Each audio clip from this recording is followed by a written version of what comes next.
નમસ્કાર મિત્રો, મારી યુટ્યુબ ચેનલ સંજય પટેલમાં આપનું હાર્દિક સ્વાગત છે।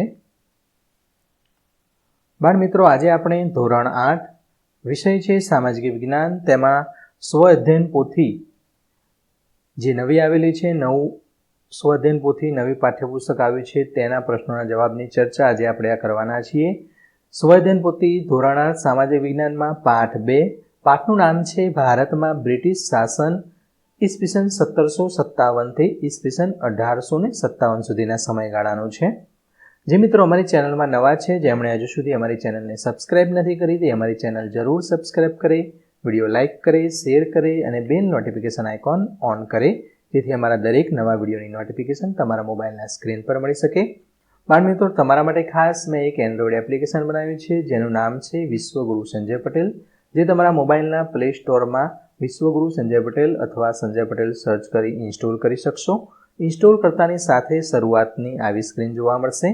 તેમાં સ્વ અધ્યયન પોથી પર ક્લિક કરી જે તે ધોરણ પસંદ કરી, વિષય સામાજિક વિજ્ઞાન પસંદ કરી, ચેપ્ટરના નામના નીચેના વિડીયોના ઓપ્શન પર ક્લિક કરી તમે વિડીયો જોઈ શકશો અને પીડીએફના ઓપ્શન પર ક્લિક કરી તમે પીડીએફ સ્વરૂપે સોલ્યુશન જોઈ શકશો।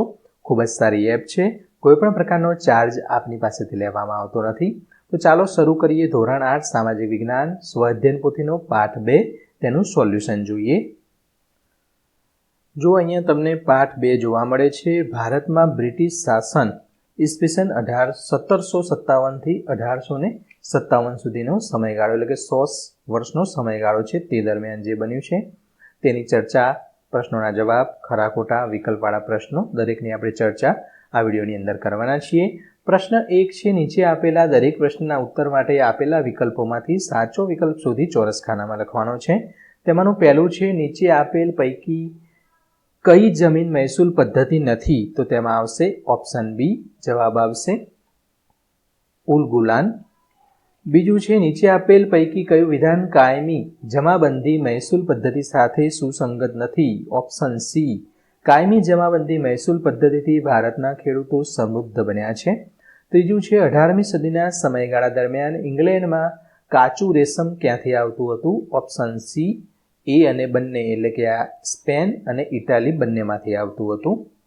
આગળ વધીએ, ચોથું ઓપ્શન છે, તેમાં ભારતમાં ગળીના ઉત્પાદનમાં કઈ બે પ્રથાઓ અમલમાં આવી હતી? ઓપ્શન સી, નીજ અને રૈયતી। આગળ વધીએ પાના નંબર 14 પર, પાંચમો ઓપ્શન છે, ઝારખંડ રાજ્યમાં કઈ જનજાતિના સમૂહો રેશમના કીડા પાડતા હતા? તો જવાબ આવશે ઓપ્શન એ, સંથાલ। બીજું છે, બિરસા મુંડા દ્વારા અંગ્રેજો સામે કઈ ચળવળ ચલાવાઈ હતી? ઓપ્શન સી, ઉલગુલાન ચળવળ।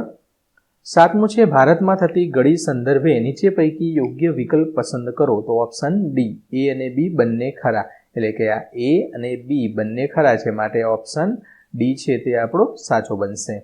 આઠમું છે, જનજાતિ સમૂહો પૈકી કઈ પ્રવૃત્તિ સાથે સંકળાયેલા હતા? તો ઓપ્શન ડી આવશે, ઉપરોક્ત પૈકી તમામ, એટલે કે આ ઉપરના 3 છે તે બધા જ સાચા છે। નવમું છે, નીચે પૈકી કઈ જનજાતિઓ સ્થળાંતરીય ખેતી સાથે સંકળાયેલી છે? તેમાં ઓપ્શન એ આવશે, ગોંડ અને સંથાલ। 10મું છે, જમીન મહેસૂલ વસૂલ કરવાનો ઇજારો કોને મળતો હતો? તેમાં આવશે ઓપ્શન એ, જે ઇજારાદાર કંપનીને વધુ રકમ આપવામાં, એટલે કે બોલી લગાવે તેને આપવામાં આવતો હતો। 11મું છે, જમીન માલિકને અન્યાય કરતા રૈયતવારી પદ્ધતિનું નીચેનામાંથી કયું લક્ષણ નહોતું? ઓપ્શન ડી, ખેડૂત 2 વર્ષનો મહેસૂલ એક સાથે આપી શકતા તે નહોતું। આગળ વધીએ પાના નંબર 15 પર, 12મો ઓપ્શન વાળો પ્રશ્ન છે, બિરસા મુંડા દ્વારા જન આંદોલન દરમિયાન કરવામાં આવેલ હાકલમાં નીચેના પૈકી કયા વિધાનનો સમાવેશ થતો નથી? ઓપ્શન ડી આવશે, વર્તમાનમાં જીવવું તે। 13મું છે, સંથાલ જાતિના સમૂહ માટે નીચેનામાંથી કયું વિધાન લાગુ પડતું નથી? ઓપ્શન ડી, તેઓ બ્રિટિશ સેનામાં મહત્વની ભૂમિકા ભજવતા હતા। અહીંયા આપણે ઓપ્શનવાળા પ્રશ્ન પૂર્ણ થાય છે।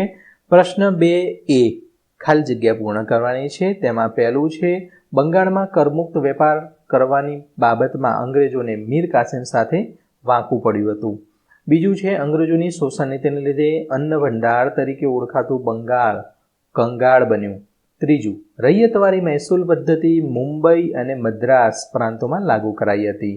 ચોથી ખાલી જગ્યા 18મી સદીના અંત સુધી યુરોપિયન દેશો ઘડીનો પુરવઠો કેરેબિયન દેશોમાંથી મેળવતા હતા. પાંચમું છે રેશમના વેપારીઓ ખેડૂત પાસેથી કાચું રેશમ ખરીદતા હતા. પ્રશ્ન 2, મને ઓળખો, હું કોણ છું? તેમાં પહેલું છે બ્રિટિશ સરકારે મને પૂર્વના રાષ્ટ્રો સાથે વેપાર કરવાનો એકાધિકાર આપ્યો હતો, તો ઈસ્ટ ઇન્ડિયા કંપની. બીજું છે હું પશ્ચિમ ભારતનો મહત્વનો વેપારી પાક છું, તેમાં કપાસ આવશે. ત્રીજું છે મહાલવારી પદ્ધતિમાં મહેસૂલ વસૂલ કરવાની જવાબદારી મને સોંપાઈ હતી, તો ગામના મુખી એટલે કે સરપંચને ગામના મુખી કહેવાય તેને સોંપવામાં આવી હતી. ચોથું છે મને છોટા નાગપુરની આસપાસ રહેનારા જનજાતિ સમૂહો છીએ, તો મુંડા. પાંચમું હું બિરસા મુંડાનો પિતા છું, સુગના મુંડા. પ્રશ્ન 2C ખોટા વિધાનો પર છેકો મારવાનો છે એટલે ચેકી દેવાનો છે અને નીચે સાચા વિધાન લખવાનું છે સાચું બને તે રીતે. તો અહીં 1 નંબરમાં આપણે જોઈએ તો કાયમી જમાબંધીના જમીનદારો મહેસૂલનો 5મો કે 10મો ભાગ આ બંનેમાંથી સાચું હોય તે રાખવાનું, બાકી જે ખોટું હોય તેના ઉપર આ રીતે લીટો મારી દેવાનો છે. હવે તમારે શું કરવાનું, જો બ્લુ કલર લઈ લઉં તો આ જે બ્લુ લાઈન છે આટલું વસ્તુ તમારે નીચે અહીં આ જગ્યા પર લખી દેવાનું છે. આ 5મો એ લખવાનું નથી. તે જ રીતે બીજાની અંદર હોલ્ટ મેકેન્ઝી ચેકી દેવાનું છે, બાકીનું છે તે તમારે અહીં નીચે લખી દેવાનું છે. ત્રીજાની અંદર રેશમી કાપડ ચેકી દેવાનું છે.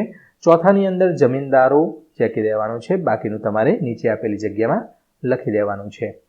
આગળ પાના નંબર 16 પર જોઈએ તો 5મું છે ખરું ચેકી દેવાનું છે, ખોટું હોય તેમાં શૈવ ધર્મ ચેકી દેવાનો છે.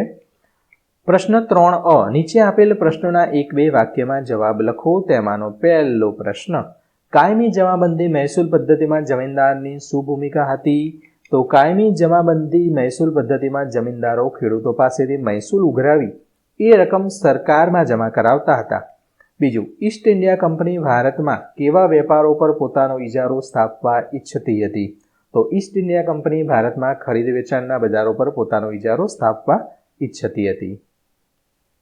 ત્રીજું છે ભારતીય ગળીની માંગ શા માટે વધવા લાગી? તો કેરેબિયન દેશોમાં ગળીનું ઉત્પાદન ઘટવાથી યુરોપના દેશોમાં ભારતની ગળીની માંગ વધવા લાગી. ચોથો પ્રશ્ન ગળીના રૈયતી પ્રથામાં શું વ્યવસ્થા હતી? તો રૈયતી પ્રથામાં ખેડૂત પોતાની જમીન પર ગળીનું ઉત્પાદન કરતો અને ગળી તૈયાર થઈ જાય ત્યારબાદ તે બાંધ્યા ભાવે એટલે કે નક્કી કરેલા ભાવે કારખાનેદારને વેચી દેતો. પાંચમો પ્રશ્ન બ્રિટિશ શાસન દરમિયાન ભારતના મહત્વના વેપારી પાકો કયા કયા હતા? તો તેમાં વેપારી પાકો મુખ્યત્વે ગળી, કપાસ, કાચું રેશમ, અફીણ અને મરી હતા. છઠ્ઠો પ્રશ્ન પશુપાલન સાથે કઈ કઈ જનજાતિઓ સંકળાયેલી હતી? તો તેમાં વનગુજ્જર, લબાડિયા, ગદી અને બકરવાલ જનજાતિઓ સંકળાયેલી હતી. આગળ જઈએ 7મો પ્રશ્ન આદિવાસી જનજાતિ સમૂહો કયા 2 પ્રકારની ખેતી સાથે સંકળાયેલા હતા? તો આદિવાસી જનજાતિ સમૂહો સ્થળાંતરીય ખેતી અને સ્થાયી ખેતી સાથે સંકળાયેલા હતા. 8મો પ્રશ્ન ઈસ્ટ ઇન્ડિયા કંપનીએ જનજાતિ સમૂહના મુખિયાઓની સત્તા ઉપર કાપ શા માટે મૂક્યો? તો ઈસ્ટ ઇન્ડિયા કંપનીએ જનજાતિ સમૂહનો વિકાસ ભયરૂપ લાગ્યો તેથી મુખિયાઓએ સત્તા ઉપર કાપ મૂક્યો હતો. 9મું છે બિરસા મુંડાએ મુંડા જનજાતિ સમૂહોને શેની હાકલ કરી? તો દારૂ પીવાનું છોડી દો, ઘર અને ગામની સફાઈ કરો, ડાકણ જાદુકળા એના પર વિશ્વાસ ના રાખો, એટલે કે આત્મવિશ્વાસ જે અંધશ્રદ્ધા હોય તેની અંદર તમે વિશ્વાસ ના રાખવો જોઈએ, અને એક જગ્યાએ રહીને ખેતી કરવાની હાકલ કરી હતી. આગળ વધીએ 17નું પાના નંબર 10મો પ્રશ્ન મુંડા જનજાતિ સમૂહોને કોની સામે ચળવળ મજબૂત બનાવી? તો મુંડા જનજાતિએ સમૂહોએ ડીકુ અને યુરોપિયન સામે ચળવળ મજબૂત બનાવી. પ્રશ્ન 3B જોડકા જોડો. અહીં જોડકા જોડવાના છે. તો વનગુજ્જર અને લબાડિયા તો એની સામે સી ગાય ભેંસ પાળતા આવશે. ગદી અને બકરવાલ તેની સામે 2 નંબરની સામે ડી તો ઘેટા બકરા પાળતા. ત્રીજું છે ખોંડ તેમાં 3ની સામે એ આવશે તો કાપડ વણવાનો અને ચામડા રંગવાનો વ્યવસાય કરતા હતા. ચોથું છે મુંડા તો તેની સામે ઈ આવશે સફેદ ઝંડાવાળું બિરસા રાજ ઈચ્છતા હતા.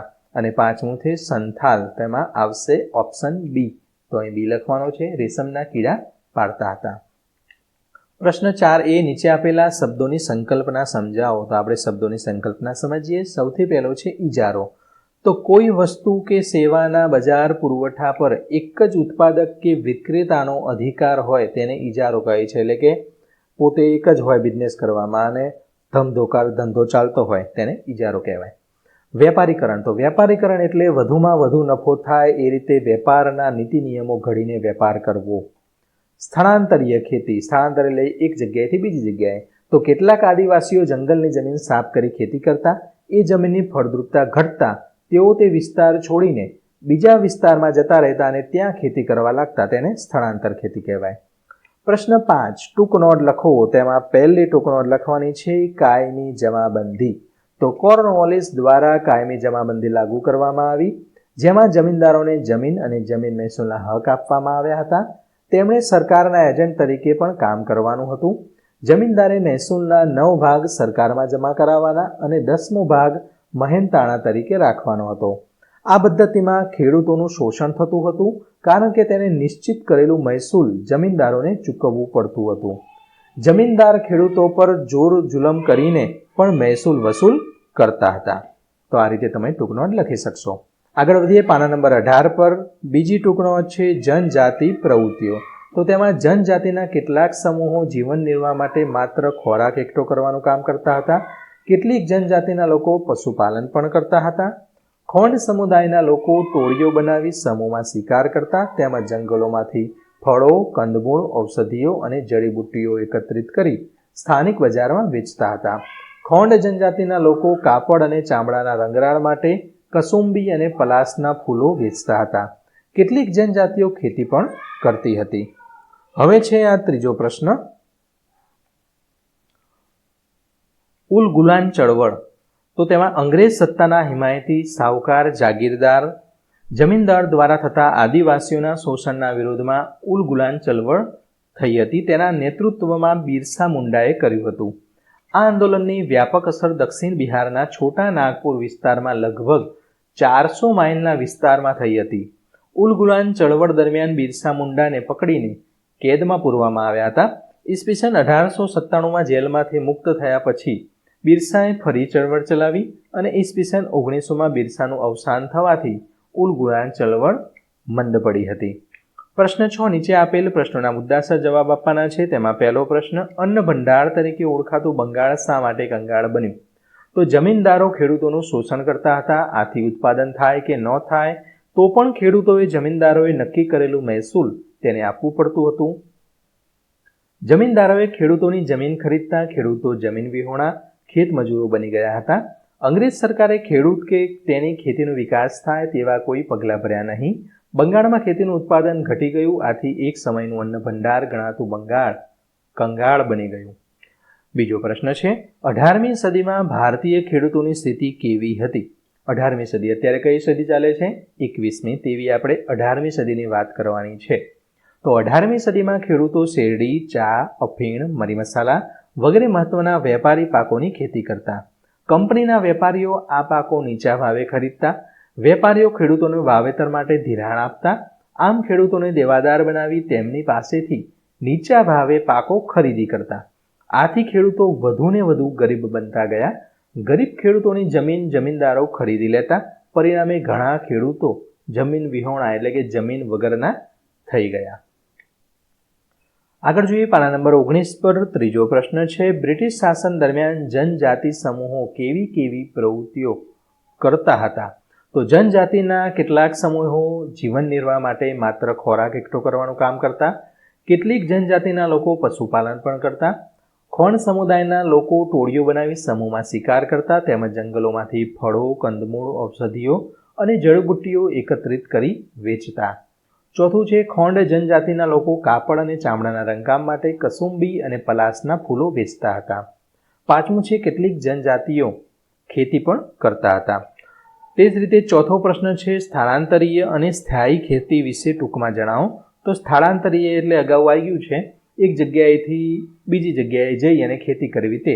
તો કેટલીક જનજાતિના લોકો જંગલોમાં વૃક્ષો અડેરથી કાપીને તે જમીન ખુલ્લી કરીને ત્યાં ખેતી કરતા. એક વખત પાક ઉગાડ્યા પછી તેઓ ત્યાંથી બીજી જગ્યાએ સ્થળાંતર કરતા. એટલે બીજી જગ્યાએ આ રીતે પણ ફરીથી તેઓ ખેતી કરતા તેને સ્થળાંતરીય ખેતી કહેવામાં આવે છે. જ્યારે સ્થાયી ખેતી એટલે એકના એક જગ્યાએ રહી અને ખેતી કરવાની, તો કેટલીક જનજાતિના લોકો એક જ જગ્યાએ રહી ખેતી કરતા હતા, તેને સ્થાયી ખેતી કહેવામાં આવે છે.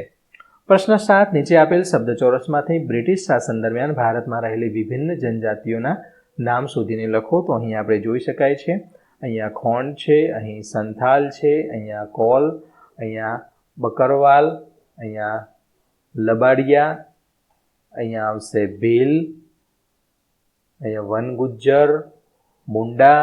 તો આ રીતે તમે લખી શકશો, રાઉન્ડ કરી શકશો. તો બાળમિત્રો, અહીં ધોરણ 8 સામાજિક વિજ્ઞાન તેની સ્વ અધ્યયન પોથીનું પાઠ 2 તેનું સોલ્યુશન આપણે પૂર્ણ કરીએ છીએ.